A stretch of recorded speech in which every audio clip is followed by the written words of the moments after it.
ധൃതരാഷ്ട്രർക്കും പാണ്ഡുവിനും വിതുരർക്കും പ്രായപൂർത്തിയായി. ധൃതരാഷ്ട്രർ ജന്മന അന്ധനായതിനാൽ ഭീഷ്മർ പാണ്ഡുവിനെ രാജാവാക്കി. ഭീഷ്മരുടെ ഉപദേശപ്രകാരം അദ്ദേഹം രാജ്യം ഭരിച്ചു. ധൃതരാഷ്ട്രർ ഗാന്ധാര രാജാവിൻ്റെ പുത്രിയായ ഗാന്ധാരിയെ വിവാഹം ചെയ്തു.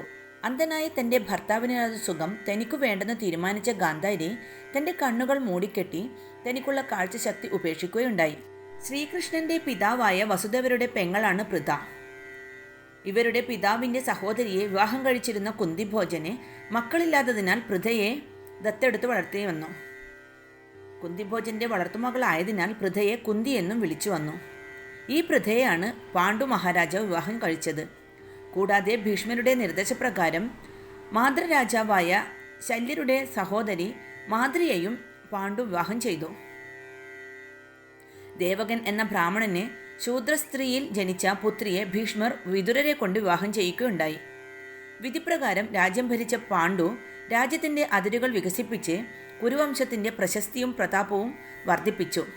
ഒരിക്കൽ പാണ്ഡുരാജൻ തൻ്റെ ഭാര്യമാരായ കുന്തിയെയും മാതൃയെയും കൂട്ടി വനത്തിൽ നായാട്ടിനു പോയി.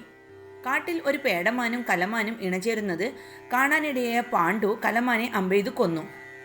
ഇണചേരുന്ന അവസരത്തിൽ ഒരു മൃഗത്തെയും ഉപദ്രവിക്കാൻ പാടില്ല. പാണ്ഡുവിൻ്റെ അമ്പേറ്റ് മരിച്ച മൃഗം കിന്തമൻ എന്ന പേരുള്ള ഒരു മഹർഷിയായിരുന്നു.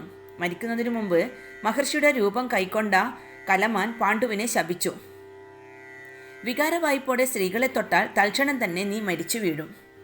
മഹർഷിയുടെ ശാപവാക്കുകൾ കേട്ട പാണ്ഡുവും ഭാര്യമാരും പരിഭ്രമിച്ചു നിൽക്കെ കിന്തമൻ കാലപുരി പൂകി. സുന്ദരികളായ 2 ഭാര്യമാരിലും സന്താന സൗഭാഗ്യം സിദ്ധിക്കാതിരുന്ന പാണ്ഡുരാജൻ അതീവ ദുഃഖിതനായി. മുനിയുടെ ശാപം ഫലിക്കുമെന്നതിനാൽ ഭാര്യമാരെ സ്പർശിക്കാനും നിർവാഹമില്ല.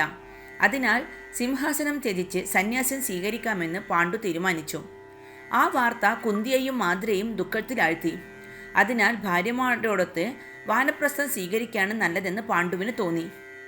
താൻ വാനപ്രസ്ഥം സ്വീകരിക്കുന്നുവെന്ന വിവരം ദൂതൻ വഴി ഹസ്തിനപുരത്തിൽ അറിയിച്ച പാണ്ഡു കുന്തിയെയും മാതൃയുമൊത്ത് പല തീർത്ഥസ്ഥലങ്ങളും സന്ദർശിച്ച് ഒടുവിൽ ശതശൃംഗം എന്ന വനപ്രദേശത്ത് ഒരു ആശ്രമം പണിത് അതിൽ താമസമാക്കി.